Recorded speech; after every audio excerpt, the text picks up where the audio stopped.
Good morning, model railroaders. Kevin here from SF-RATON. It's been a while since I've had a video up, but I'm going to send this video not only of my layout and the updates I've done on that, but I'm sending it from Miniature Train World here in Pataru at the Timber Museum. This is where I have been for nearly 2 years, working as a volunteer in the room. In this big shed we go into, we are greeted by two big layouts. The one in the middle is Train World Major, and it's broken up into areas. And then the one on the left here is Lilliput, which is a historic model railroad that was built by a guy in Nelson, guy Bill Knapp. And this is where I've been for the last 2 years. I've been rebuilding this whole layout on the animations only. It had got into disrepute, and I was informed that at one part the council were going to biff it. It ended up being in 3 or 4 places in Napier, also went down to Marine Land. But Pierre, who's the guy who's instigated all this, was asked if he wanted it, and he grabbed it, and I'm so pleased he did. So I've been converting all the animations that used to run on 2 shafts that went the full length of the layout on both sides, and they came back to a big electric motor at the front, and there were just nylon belts, O-rings, and anything that would make a belt system to operate all the animations. At the end of this YouTube, I'm going to give you a point where you can go and actually look at 2 videos that have been made by an outside person for Pierre, and of the work that's been done and of the animations. So this is where I have been. So this is Lilliput. It's a fantastic layout. It's coming up to close to 100 years old. Many of you will remember it if you're a New Zealander, as it was one of the historic railroads of its time. Well advanced for its years, nothing like Wunderland, nothing like that. This is completely analogue, old school. And to overcome all the electric systems in it, I've used 12-volt windscreen wiper motors to power all the animations. And there's another guy that's been helping me on here, Grant, and another gentleman by the name of Phil, who's done cleaning of the scenery and putting stuff back together. Things have changed. It's had about 4 or 5 alterations to it well before we got it, and a lot of stuff was stolen, sold, or destroyed. And it's a shame, because this used to be a hydro dam down here. It used to have full running water go through it. All that mechanism and everything is gone. And so it's just going to be a static, probably a resin water, or just painted with varnish over the top. We're not too sure yet. But that's up to Pierre. So this is where we're looking at it.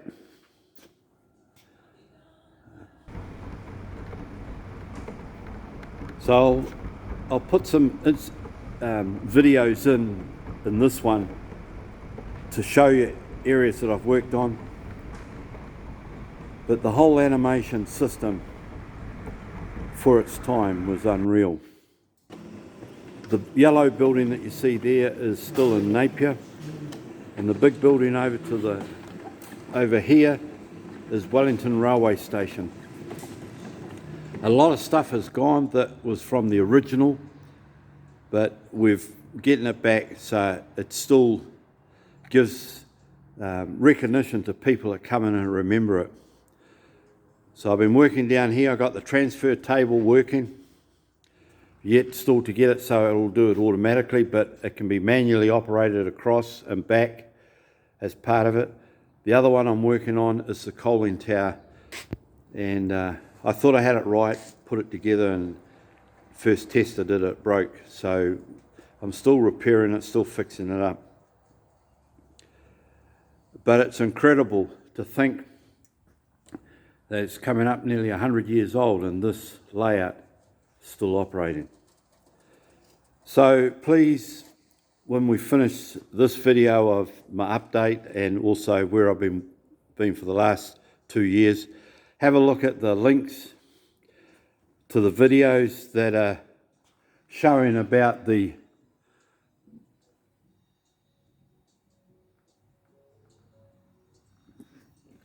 Lilliput and all its animations. As I said, this has also got Train World. This design is Pierre's and Grant, one of the volunteers. There's 5 of us, and it's an incredible thing. I enjoy it when people come and they see it and then they spend hours looking at it, especially kids. And I'm talking also about the younger kids. The older kids are probably the worst because they just stand in one spot and just keep watching. So it's quite a big layout. There's 4 tracks or 5 tracks. I've got to double check myself. 1, 2, 3, 4. No, there's 5 tracks that are operating. The other thing that we're doing, and it's one of the features, and it's under development at the moment, but we're doing the Transalpine New Zealand Railways. And we had a young fella who 3D printed the railway station at Arthur's Pass. We've got the tunnel where the trains go, and on the other end is either Greymouth or it could be down in Christchurch area. I'm not 100% sure yet. But this is in progress. So we've had people donate the backdrops. And young Grant, he's been doing all the track work and getting it going. But it's also in progress at the moment. So when that's up and running, it'll be an awesome feature. The other feature we've got here is early New Zealand history with the pa and the meeting places, and also way back in early forestry. So the guy who did the station for Arthur's Pass did most of the buildings on here, and then Pierre and a couple others, Des is the other one, have been making the trees and putting it and giving the effect. From what I gather, this little train that's running is just out the backs of Tokaraa, heading towards Murupara, somewhere in that area there. But it is as close to authentic that we can get it, and it's incredible. Then underneath all that is another branch of New Zealand Railways, heading down as though it was going to the Mount. If you see here and look at some of the backdrops, you'll see that the photos have been taken just outside of Tokaraa, coming into Tokaraa, but it's just been well done. Again, 3D printed buildings. A lot of effort, a lot of time. All the trees were made by a volunteer called Des, and then other people have flocked them and done all the bits to it. The machinery that you see in there, most of them are 3D printed, including the Skyline hauler, which are commonly used around in New Zealand.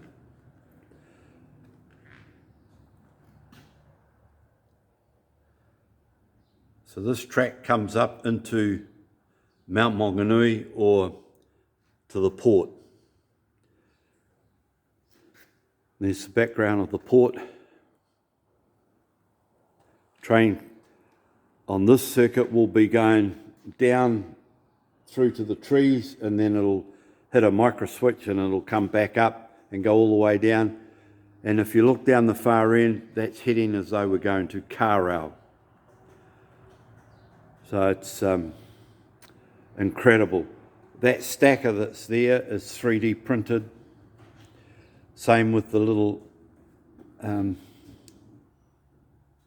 excavator here, it's 3D printed. It's one of the cranes that are actually used on the wharf. If you look in the photo, you'll see them. There's one there and one there. So we're trying to get as much as possible with license to accuracy. And I think it's really good showing off New Zealand history in a railway. And then we're heading from here, which is now heading from the mount, going down the coast. And the mountain you see there is in Edgecombe. The tunnel will go in through the back, which is over the far side over there. There's a tunnel there that's going to go in. And it'll end up going down to a reverse loop and then come back up through here again. So this is where I've been for the last 2 years. Busy working and bringing this layout back to life. Enjoying it. I've enjoyed working with other people. One of the volunteers that's been helping me, called Phil, he did this at Hobbiton. Incredible. He loves doing scenery. He's done an awesome job. That wasn't on the original Lilliput, but we've put it in there to make Lilliput become a little bit more modern and a little bit more up to date with the outskirts of New Zealand history. So have a look at the links. So other than working up at the Timber Museum on Lilliput, and it's taken me hours on some of the animations, when you consider that the layout is getting close to nearly 100 years old, and I've got to try and think how this gentleman who's long gone designed it all, and he was a mechanical engineer. So a lot of the stuff he did was using hardboard, or you guys call it masonite, and making sprockets and gears and pulleys, and then everything is mechanically linkaged, and so it's been quite a task. So the poor old layout hasn't had any work done on it for quite a while. But at any rate, that's enough waffling on. Good afternoon, Monorail Riders. Just thought I'd give you another update. It's a running session. This is at the lower level into LA. Come in and I've altered the track. You see the track, the second track up. Comes around, it starts to rise up. I had trouble finding a place to store all my passenger cars, so I created an embankment, lifting the track up so that it clears the main lines, and it goes in off through there into a hole in the roof, into the hole in the wall, sorry, and from there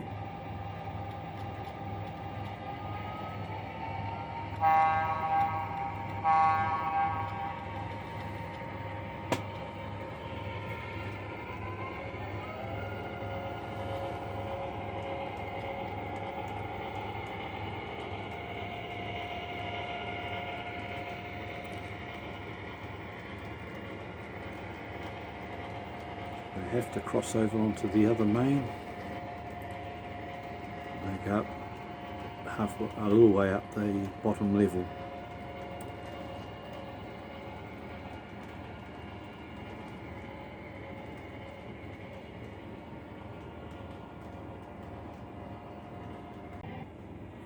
trains now has to reverse down the main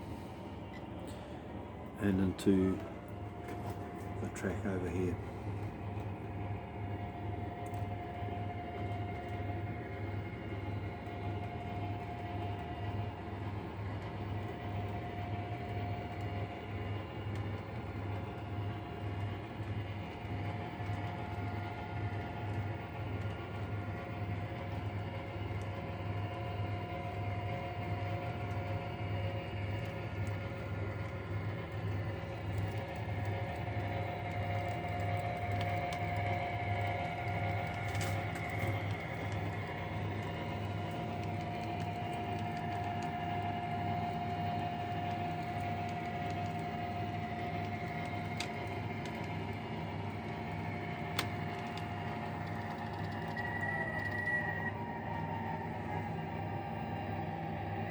So I have to come into the garage, hook into the other controller, and now I can bring the trains in.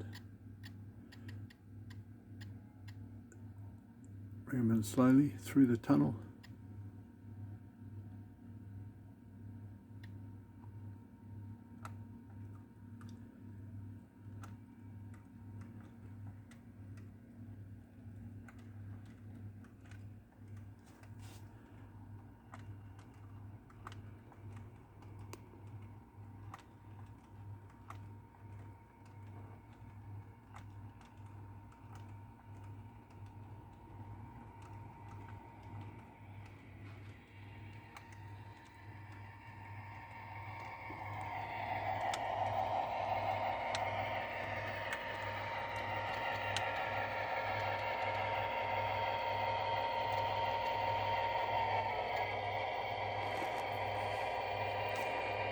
That's as far as I can bring the train, so it'll have to be uncoupled at this point here, and then the diesels can go back out again. So passenger trains can stay on this part, and all I have to do is bring in my locos and hook up to whatever I want to take out. So that's the new extension that I've put on and the new update. Alright, we'll just take these locos back out again.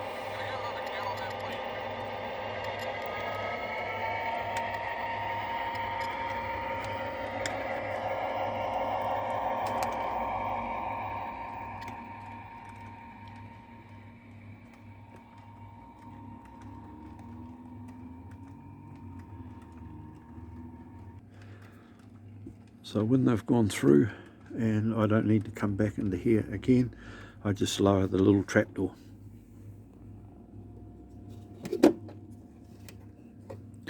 That's just to keep a few unwanted visitors out through that way.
This is how the trains come out from storage into the main line.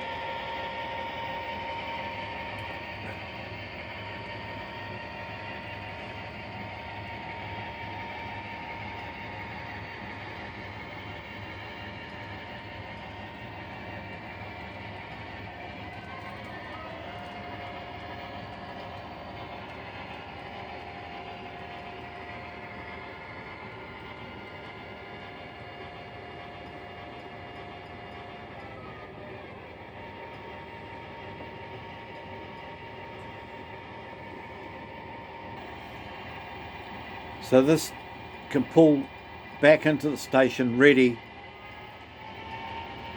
for it to go around the whole layout. So it meant that if I want to run freight trains or something else, I've got a place for all the passenger vehicles to be stored. So I'm just going to bring this back into the station, and this is what has made a hang of a difference for storage. The other diesel that's normally attached to this, I've got a short in it, and it's becoming a real problem to try and find. But we'll get there, and then it'll be back to double heading again. So we'll just pull it up there and park it, and that's where she is.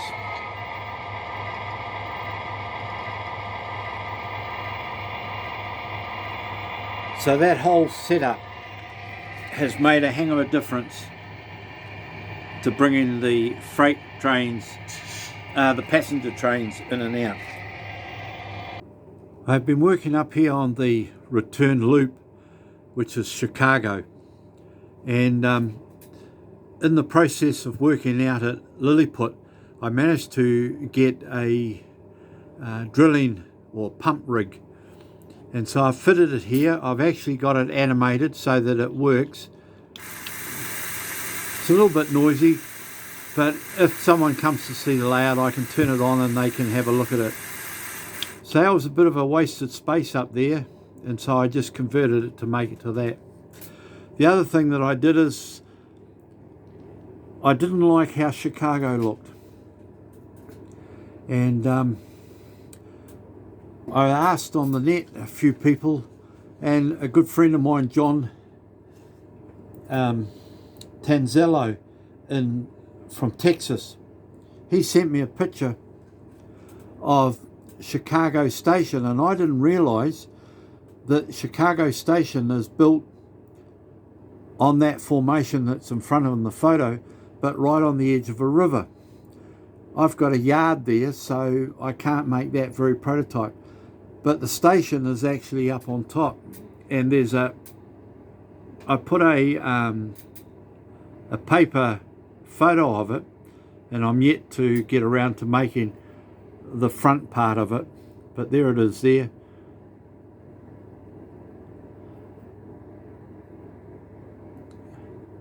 But it's made a difference to the Chicago area.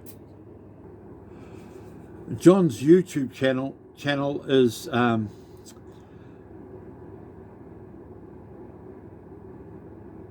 Santa Fe Reading Division, and it's N scale out in a shed in his place in Texas. Awesome layout, and I thank him very much for giving me the information and showing me, because I had no idea that that's how it was.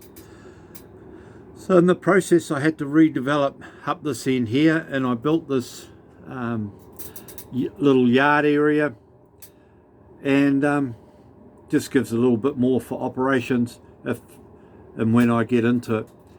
And I also modified up here and put in a pond.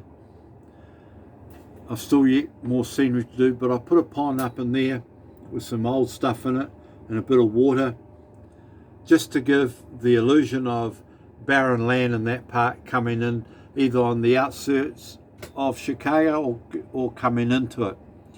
So I've yet still got a bit more to do up in that part there.